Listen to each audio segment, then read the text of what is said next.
Honestly, if I have nightmares about buying and selling homes, and frankly, I'm a real estate agent, so sometimes I do, it's usually about a deal falling apart at the last minute.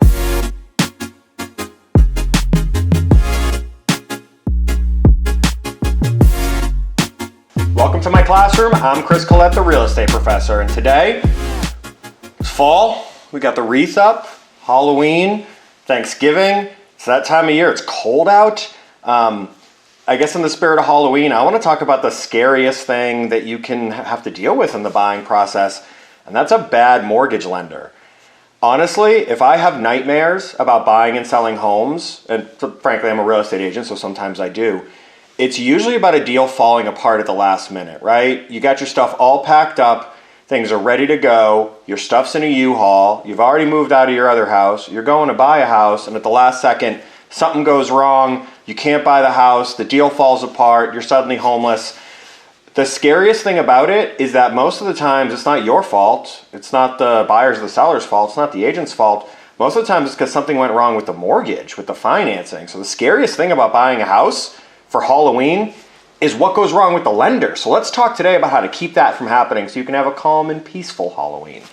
So let's talk about ways that we can make sure that we're picking the right lenders. And the reason I use the word lender and not bank is for a very important reason. I bank with Bank of America. The reason I do it is because there's a billion ATMs all across the country. Their app is super easy to use, and honestly, I was using mobile apps before most people, and they were one of the first people to have a really good mobile app, way faster than like your local bank. So I just kind of stuck with them. I have multiple accounts set up there, and at this point, it's probably easier just to stay with them than to move, which is really a bad reason to pick a thing. You just don't feel like having to move. But that's who I bank with. I would never get a mortgage from the same place that I bank. And the reason is that if I'm going to be making one of the biggest financial decisions of my life, I need to know that's what they specialize in. So I usually use the word lender because a mortgage lender, most of the time, at least if they're working with me, isn't going to be a bank. It's going to be a company like Draper and Kramer Mortgage, National Mortgage Network, Guaranteed Rate, Total Mortgage, any of the places that really specialize in mortgages. You can't go to the places that I recommend and open a bank account. They just don't have them. It's not what they specialize in. Most of the time when folks come to me and they say, Chris, do you have any recommendations? I say, yeah, I have a couple. And it really is just a couple. Keep in mind that I've sold a lot of houses. And most of the buyers at some point will say something like, oh, I was just going to use so-and-so, or oh, last time I did it, I used this bank over here, which means that I've encountered hundreds of banks or lenders. And my list of who I recommend is like 2 or 3 names long. And it's because as soon as somebody screws something up for one of my clients, they don't get to work with my clients anymore. I won't recommend them anymore. If you have a need for a mortgage, you're going to buy, maybe you just want to refinance, reach out. I am more than happy to recommend somebody to you.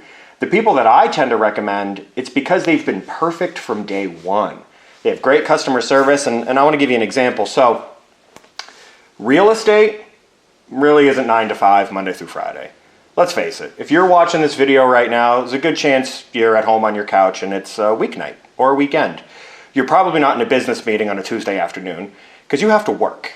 Well, if you have to work 9 to 5, when are you going to look at houses? It's going to be nights and weekends. It could be a Sunday afternoon at 2 o'clock. And on that Sunday afternoon, you might go home, talk with your wife or husband, talk to the kids, talk to the family, and say, you know what? We want to write an offer on this house.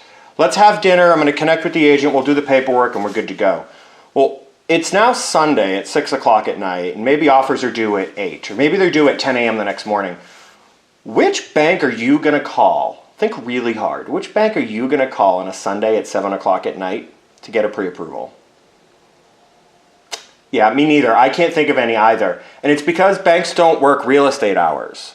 Good loan officers, good mortgage lenders, they work real estate hours. The lenders that I work with, I can call on a Saturday at 11 o'clock at night and say, my client needs a pre-approval right now. And they'll probably say, ugh, Chris, I'm at a party. Give me 20 minutes. They'll step out, they'll do what they need to do. It's because the lenders I work with know what kind of hours we have to work on, and they deliver the level of service that you really need. I'm not going to name who it was, but it rhymes with rocket. They once had my clients living in a hotel with ferrets for 2 weeks because they couldn't get their paperwork in order. These are the sorts of big banks, big lenders, huge corporations where you're just kind of a number to them. We don't want that. We don't want the tiny little guy who doesn't have all the mortgage programs. We also don't want the giant guy who really doesn't care whether or not you close on time. So if you have questions about buying, selling, or investing, or refinancing, or where to get your mortgage, or the differences between a good and a bad lender, reach out to me. I want to make sure you're taken care of. And if you're thinking about buying somewhere in Massachusetts or New Hampshire, and you want to know how do we handle the mortgage to make our offer the strongest, go back, watch some of my old videos, or shoot me a message. Happy to answer those questions about how to use mortgages to make your offer better. If you have any questions, reach out to me and my team. I'm Chris Collette, the real estate professor, and I'll see you next week.